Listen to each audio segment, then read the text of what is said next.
Selamünaleyküm arkadaşlar, kanalıma hoş geldiniz. Ben Ahmet Çiçek. Bugün size yeni aldığım kamerayı tanıtacağım.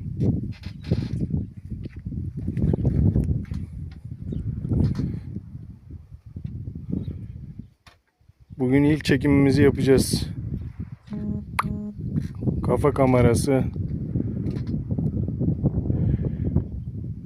Motosiklet sürüşlerinde kullanacağız. Bugün bir deneyelim. Nasıl bir çekim yapacak?